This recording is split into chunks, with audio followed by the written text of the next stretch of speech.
been a long time since I did this. Since this is not a foil pack, medyo mahirap siya buksan, so let's just use the scissors. Hello everyone, welcome back to Kicks and Bricks channel. Again, my name is Stanley and I'm back for another video for you. So today we have a special video as we are going to re-experience my first ever hobby, and I have this hobby back when I was in senior high school, and currently it is also on the trend right now. So I'm so excited gonna re-experience it with me. And this is all about NBA cards or sports trading cards, and I want to feel the thrill of opening packs of NBA cards. So we are going to find out what it is all about, what is this craze all about. With that being said, for our second episode of Kicks, Bricks and Stuff, KBNS, we are going to find out what is box breaking NBA sports cards.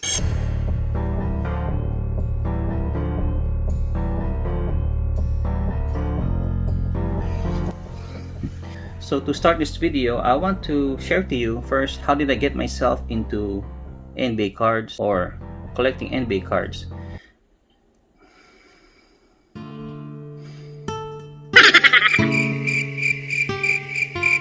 And I am back when I was in high school, sometime around year 96, 97.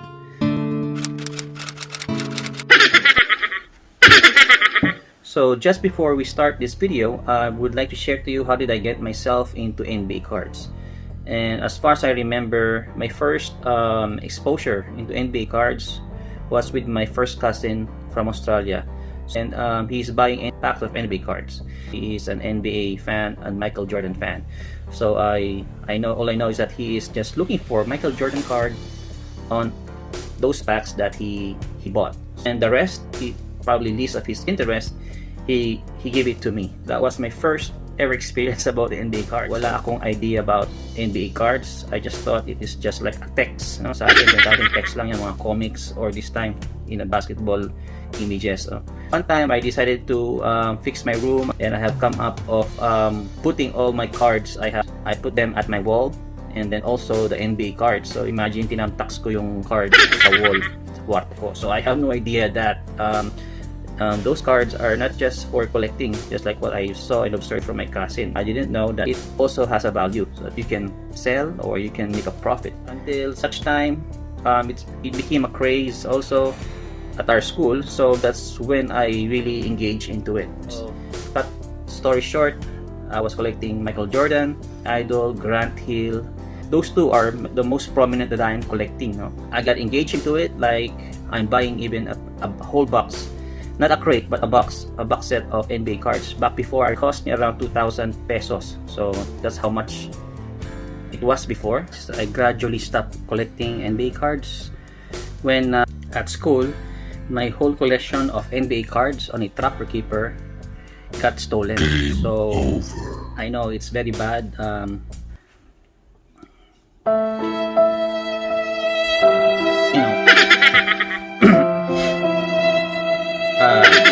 So don't bring your whole collection in school, especially if they are very valuable, because it can really create too much attention and can be a temptation for others to think of something to do about it, which is just like what happened to me. So after that incident, I didn't say I totally stopped. I try to gradually, from time to time only, I buy few numbers of packs until I went to college. That's when I totally stopped in NBA cards collecting. Fortunately, I had another small album of NBA cards that I left back at home that time. I separated that album just to collect about rookie cards of my favorite players. That time, the rookies, generations of Kobe Bryant, generation of Grant Hill, Jason Kidd, basically 95, year 95, 96, 96, 97. So what's good about it, I had several rookie cards of Kobe Bryant I left back in the Philippines. So I can't wait to see how much they cost by now. but of course they are not graded yet. So that's how I started with, and that's how I ended up with NBA cards, no? So on this video, those who are new or has no idea about these NBA trading cards or sports trading cards, maybe it's best time for you to join me and to find out together what is this NBA card. So we're going to open a pack of NBA cards so you can see and find out what it is. And in my case, it will be my first time after a long time. And then after that, we have a guest to let us know more about what is NBA cards and what is box breaking NBA cards. So let's open a pack. Pretty excited. So we have here a 20 card Panini 2019 to 2020 NBA trading cards. It's called Illusions. So let's find out what would we pull out of this pack. Oh my god, it's been a long time since I did this. Since this is a foil pack, medyo mahirap siya buksan, so let's just use this. Okay, let's put aside. Who's this? We have Josh Jackson, Warren of Indiana Pacers, Kevin Love, Cleveland Cavaliers. Next is Tristan Thompson, Cleveland Cavaliers. Kasunod, teammates. Next is Ja Morant. Is this a rookie card or insert? It says rookie. Ja Morant, Memphis Grizzlies. Okay, wow.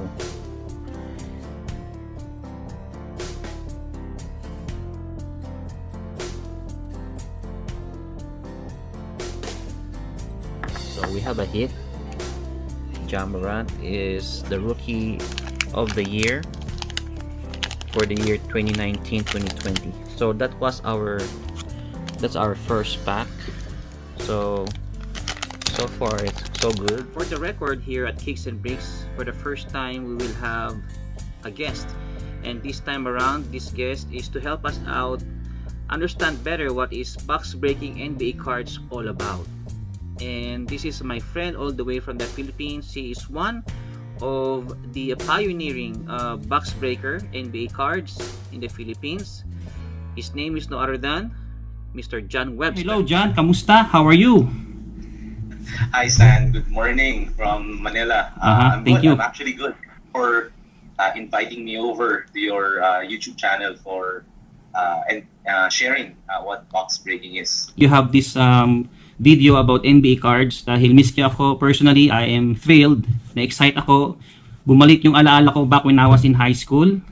I think it's best time also to make this kind of a video about NBA cards. Dahil aside from this is one of my best memories, my first hobby actually. This can be also a good video for those who are interested about this and who are willing to go through this kind of hobby or investment. So thank you so much also for allowing us to spare your time, John. So John, how did this NBA trading card started for you? Paano siya nagsimula in your case? It all started when I was, I would say, in high school. So that would be around as early as 13 years old. Well, even before that, and let's say in grade school, and I'm sure you will say yes to this, even before the NBA cards became a trend when we were young, we all started with cards. Yes. As a whole. Okay. Like it could be either the movie cards we call text. There you go. Okay. Or if you did not even go through that, the X-Men cards. Okay. Yes. The trading cards, which we would buy. Mm-hmm. We would save up for it. We'd buy it and then we'd play with it. Correct. Like literally play with it in the streets. That's So right. when we went to high school, when we became a little bit older and we felt that playing those types of cards were already too childish. Oo nga, no? Yes, yes. When we matured a little bit and we still wanted a card, but we didn't want the childish cards, we transitioned to sports cards. Medyo mature ng konti. Yeah, okay, yeah. Paano yung X-Men? Mhm. High school na ako. Hindi ko bata yan. Alright, And because yes. it was already blooming in terms of, that was the, I would remember, and I'm sorry for showing my age, but that was the time when I first started NBA that I saw, of course, Michael Jordan, but more than Michael Jordan, it was Penny Hardaway, it was Grant Hill, and my penultimate idol back then, Jason Kidd. Oh, correct. Same year. So when I saw their gameplay in TV, I don't know the channel, I can't remember the channel. When I saw it, I was like, wow, NBA players. So because we are all fans of basketball, because NBA was a thing then, and there were cards of these players being sold, being available to me. Mhm. I said, I want one of those. And when I first bought my first pack, opened it and got an NBA card of whoever it was, I don't remember anymore. I said, this is fun. Okay. Back then ba dyan, curious lang ako, are you just having fun with it? You have an idea, or was it already on the thought that they are reselling in terms of value of it? Or mostly swap lang? I'll be honest, when I first started collecting NBA cards, my goal was to really collect a certain player, and that was Jason Kidd. Okay. And then when I got my first, I would say, 20 cards of all Jason Kidds, Mhm. the batch of KG, 1995 rookies, Kevin Garnett. top draft number 1, Joe Smith. Number 2, Antonio McDyess. Number 3 was Stack. Tama ba si Stack ba? 4 was si McDyess yata, 5 si KG. That top 10, binuo ko. Wow. Ano yan? Kasi 96, 97 yan, di ba? Or 7, 95, 96. Okay, Kasi yeah. si Kobe yung year. Next year. 94, 95 yung Jason Kidd. 94-95 sila Yes. Jason Kidd. Ay, hindi ko na buo. Aha. Nawalan ako ng buuin yung rookie card ni Kidd. When I got my first opportunity to buy the rookie cards of the year that I was in, 95, binuo ko yung 110. And people were looking at me like, wow, meron kang top 10 draft. We initially had idea of collecting the rookies, no? In my case, Michael Jordan lang ako eh. Tapos, whoever, kung sino yung superstar back then. It took me a while before, well, I've been setting aside all of the rookies na nakukuha ko. But without, wala agad akong idea about, oh, this rookie can be even more valuable. If you're 14, you're 15, you wouldn't think that this guy would make you money. Yeah. You would just want to collect him because gusto mo siya, idol mo siya eh. Yes, aha. Wala kang isip mo na pera to eh. Mhm. There was none of that back then. I would collect stacks. I would collect Garnett because Garnett back then, as a young kid, was High school. Oo. First of all, Correct. na parang high school to NBA. So ako parang, uy, idol. Mhm. Collecting ko yan. Yes, And then, Damon Stoudemire, the Mighty Mouse, I saw him play for Toronto. Toronto Uy, Raptors. magaling. Yes. That's my place. Sabi ko, ganyan ako maglaro point guard. Uy, collecting ko. Tapos ko, there's 5'10 only, di ba? Tama ba? 5'10? Demons to the mind? 5'10. Yeah, 5'10. I can relate. 5'10. Oo. Yeah. Malita, pero, so sabi ko, uy, teka, collecting. There was never any thought of making money out of Alright. it. Kasi Basta enjoy, di ba? Just having, yeah. it's a Tapos, pure hobby.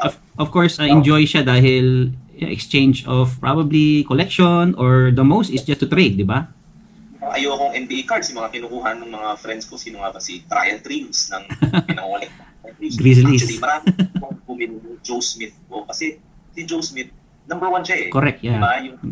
Pero bust siya, di ba? Pero he was top draft number 1. Top draft, yeah. Ako parang, okay, kunin yung Joe Smith, sige, bigyan sa akin si Stack. Bigyan sa akin si Damon Stoudemire. Yeah. Kung sino yung napapanood mo, yan lang din yung ating mostly basis of collecting the player or the card. That's correct. Kung sino yung napanood mo, sino yung film mo, Nasusubaybayan mo. subaybayan mo, tama. Mhm. Ito ang collecting ko. That was the basis of collecting back then. Yes. You never collect. I don't think people back then collected because they would foresee that this guy would become the next Michael Jordan. There was none of that. Mhm, mhm. Yes. People collected because of what they saw. Ay, magaling to. Collecting. That's right. Same here. I would relate that I am also a Jason Kidd fan, but I am more of a Grant Hill fan. Pero dahil same year sila, nakolect ko rin yung ilang Jason Kidd rookie card. Yes, nakolect ko siya. For year. Yes. Tapos, I'm lucky din na somehow that time, available din naman yung mga old packs ranging from previous years. So somehow kung mayroong superstar from the previous year, nakakakuha ka ng mga base card nila. Actually, hindi pa base card ang tawag sa atin noon. I don't know if sa case mo. Common card ang terminology lang namin noon. Correct. Common and rare insert. That's it, right? Okay, so I'm not the only one. Wala yung mga base na yan. Walang parallel. Okay. We call them inserts for rare. That's it. That's it. Anyways, good to know, John, no? Kasi talagang nakaka-relate ako sa how did you started. Pretty much I have the same case.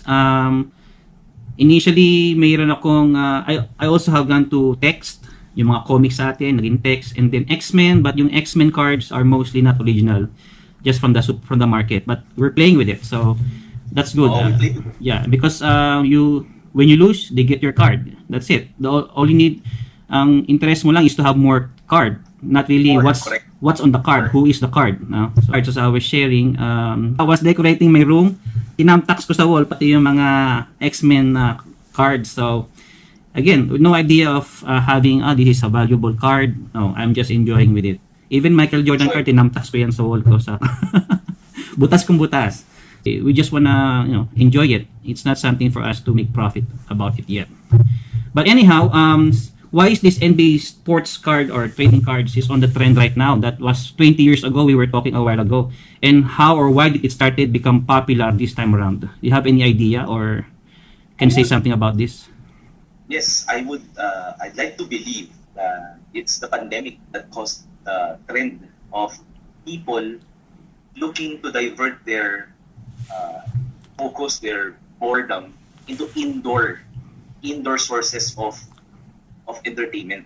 Mm-hmm. And because nobody's going outside, nobody's playing minimal basketball. Mm-hmm. There's minimal activity outside. People are all indoor because of the pandemic. So people who are looking for a hobby, looking for something to do while staying at home, one way or another stumbled upon someone who's showing off an NBA card that they bought, someone who just broke a box and they enjoyed it. One way or another, people are stumbling upon videos of NBA players showing off their NBA cards. Friends who have bought an expensive card and their tagline is investment. So it's all about indoor entertainment. Okay. Yeah. The lack of entertainment outside the house. That makes sense, yes. Draws everyone into finding a hobby that they can do at home without having to, risk going outside. Okay, yeah. And because of the social media now that we don't have before, ang bilis itong kumalat. Bilis sobra. Ako talaga, I'm being honest, I had no idea what box breaking was. I'm being honest, I just had no idea when I was a newbie into the hobby, I saw someone whose video was public and he was breaking a pack and just reading the name of the player. Is this local from the Philippines? Okay. I stumbled upon a video. He opened the box, he ripped the pack. Yes. Pulled out an NBA card. And I said, I want that feeling. Yes. Nakarelate yung feeling mo na excitement. Yes. Especially the ripping and the sounds. The ripping of the pack. Yeah. And then putting an NBA card inside. Mm-hmm. I want that. That was me before. And that's where it all began. Maybe just like the two of us, many have the same kind of feeling of, wow, that's me. We were able to relate. They want to feel that moment again of playing cards or taking off the cards, and that's really a precious moment if you were going to think back. It brings you back to that childhood memory that you had when you first opened your pack, Mm-hmm. and it's absolutely priceless. That's nice. That's nice to know. So yeah, and I believe that since that you saw this video, how did it transition for you to come up with an idea of doing a box break? And with that being said, what is this box break and when did it started in your case? Paano? So after watching the video, sabi ko, teka, being number one, married man, and number two, who's running a family of two, I talked to my wife, sabi ko, I just watched someone rip a pack. Sabi ko, I want that. I had to ask permission. Sabi ko, can I buy a pack? And she said yes. Sabi ko, okay. I couldn't find the pack. For the love of God, there's no packs Because all we knew when we were young was to buy one pack. A week or a month, we'll buy one pack and we'll be happy. The problem is nobody sells packs anymore. When I first saw a store in Taft selling boxes, sabi ko, how much? Grabe yung presyo, 20,000. Initial response, teka, ano na? Pero, sabi ko, manageable if I really wanted it for the first time as a virgin ripper. Sabi ko, parang gusto kong pag-ipunan. If this was pre-Christmas, before Christmas. So obviously, when Christmas came and the bonuses started rolling in, sabi ko, I bought the box. I ripped it. Sarap. What is this box? And they hoops last year, Zion year. Zion year. Chronicles pala, not hoops. Chronicles. That's a good Mura box. lang. That's a good box to begin with. Ayun, 3,000 Chronicles. Yung blaster lang. Blaster, not Hindi bad. ako. 3,000. Sabi ko, pwede. Bukas. In the middle of breaking the pack, may Zion, rookie card. Oh boy.